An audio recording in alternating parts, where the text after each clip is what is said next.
What's going on, everybody? All right, so today let's talk about the Transformers when it comes to the live action under Michael Bay and what we got with the Bayverse and what we are getting after Michael Bay and where we're at right now.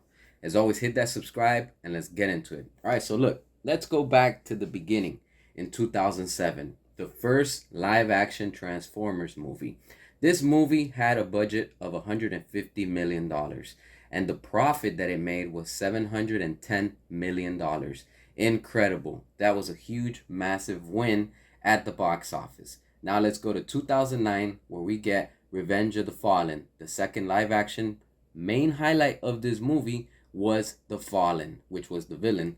This had a budget of 200 million with a profit of 836 million at the box office. Incredible. It went up. Then 2011, we get Dark of the Moon, the third movie completing the Transformers Bayverse trilogy. The budget was 195 million and the profit was 1.12 billion at the box office. Incredible, massive success. 2014, we get Age of Extinction. The fourth film starts a new direction. The age of the Transformers is extinct, with the main highlight featuring the Dinobots. The budget was $210 million, and the profit that it brought back was $1.10 billion. Still a massive win. That is incredible.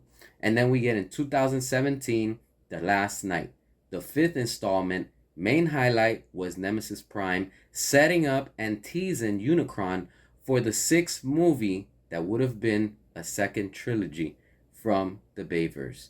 The budget for this one was 260 million and the profit that it brought back was 605 million. This is when things start going down and things weren't looking too good when it came to the franchise.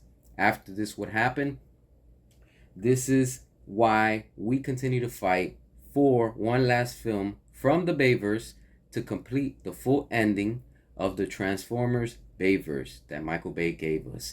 In 2018, we went into a new direction. With Travis Knight, we got Bumblebee. This was a quote-unquote soft reboot, and the main highlight was the CG intro of the fall of Cybertron, which was all completely amazing. The budget for this movie was 135 million. The total profit that it brought at the box office was 468 million. Sure, it didn't do that good, but it's still up there. But, seeing where things are going now after The Last Night, things start to go down, and this is where we're heading into. So in 2023, we get Rise of the Beasts, directed by Stephen Caple Jr. All right, on this one was another reboot, but setting up a new crossover with the G.I. Joe at the end of the film. The budget for this one was 200 million and the profit that it made at the box office was 441.4 million. This was the lowest grossing installment of the Transformers franchise. That is bad because this is where they were featuring already the Maximals, and we got what we got, with everything with these and this version of the Transformers, which it was supposed to be like Beast Wars, but who knows what happened. And don't get me wrong, the action was good and all the stuff, but it just felt weak. And as you can see, the profit at the box office wasn't that good. And then we bring it to our time, 2024. We have Transformers 1. This was all animated. It was not connected to any of the live action, a new spin-off in a different universe or timeline. We don't even know.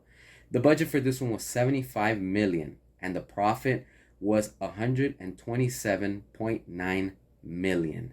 This right here was a flop, all right? Because it needs to make 3 times the profit to be a success. And you can see that with the live action films that we got with Michael Bay under the Bayverse, there were movies that were making profit at the box office. People were going out there. But then when we wanted to do these reboots, this is where you see, starting with Bumblebee, every time it just keeps going lower and lower, and this is where we're at. Unfortunate that this has been happening, because the Transformers is a brand that I really enjoy, I really love, but as a fan, I prefer live action movies just because they're more entertaining. They keep you on the edge of your seat, and they're just something about it that I really enjoy. Hopefully the next installment that we're going to be getting with the G.I. Joe and Transformers crossover that's soon to start. We don't know any details yet. Hopefully that one helps the franchise, because if not, then everything just continues to sink. As always, hit that subscribe, drop your comments, and until next time.